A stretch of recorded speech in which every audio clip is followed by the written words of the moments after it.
สวัสดีจ้าสวัสดีจ้าเมื่อนี้กับมาพ่อกับสาวสกลคนไก่บ้านอีกแล้วจ้าพามากินอย่างเมื่อนี้มากินตำมะฮุ่งจ้ะตำมะฮุ่งใส่กุ้ง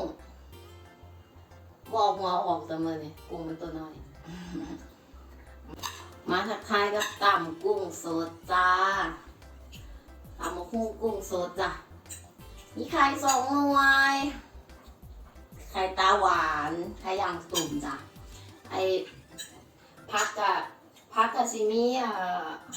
ผักชีผักกาดขนมจีนยูพีขนมจีน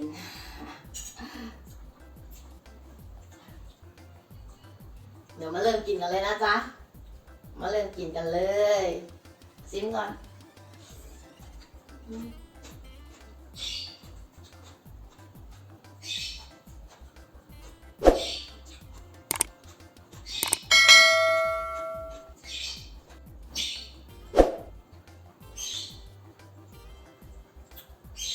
เบิ้งซีกับหูจ้ะตำบักหุ่ง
เมื่อไงได้ก็เขาได้กินก็เขาปุ่นจ้ะ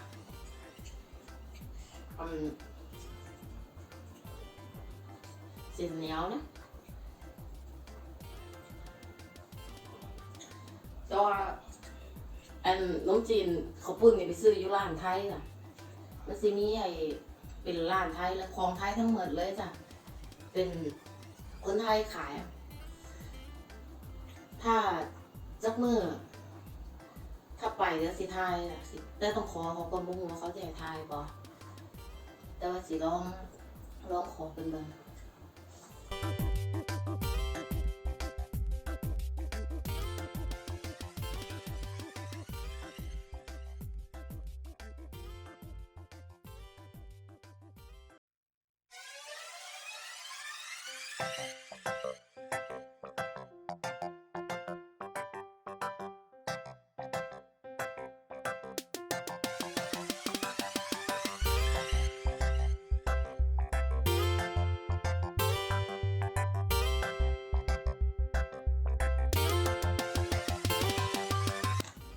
มาเลยพี่น้องมาจ้ะมากินน้ำกัน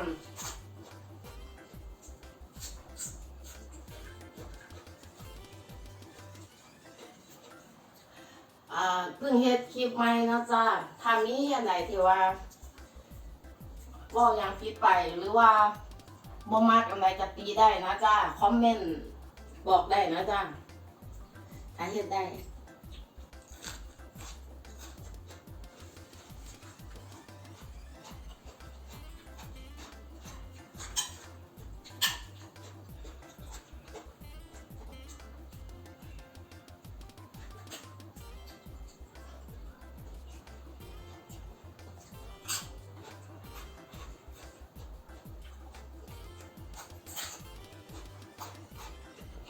แล้วดีก่อน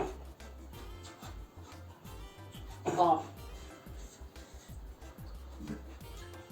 ไม่หน่อยกว่านี้ไม่ย่อยๆกว่านี้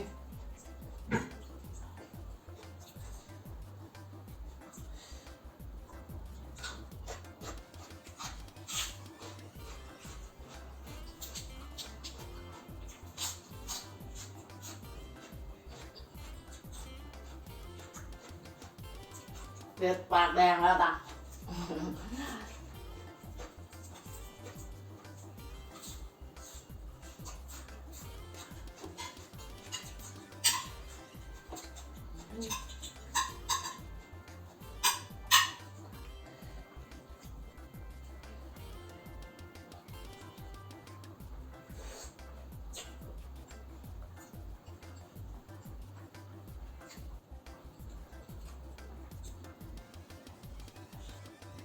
ใครอะใคร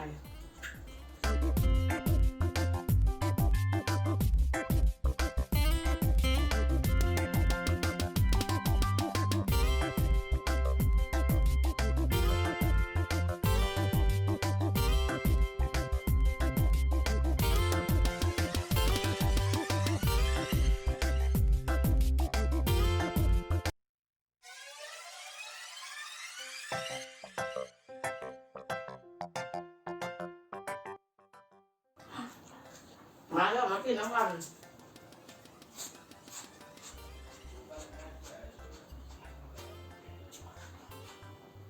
เป็นกำลังใจให้น้ำนะจ๊ะนะ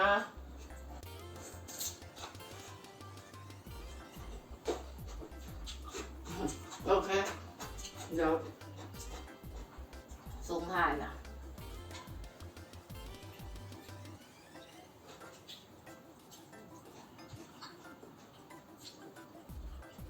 ขอบคุณค่ะที่ชมจนจบคลิปฝากกดไลค์กดแชร์กด Subscribe ด้วยนะคะเป็นกำลังใจให้สาวสกลน้ำจ้า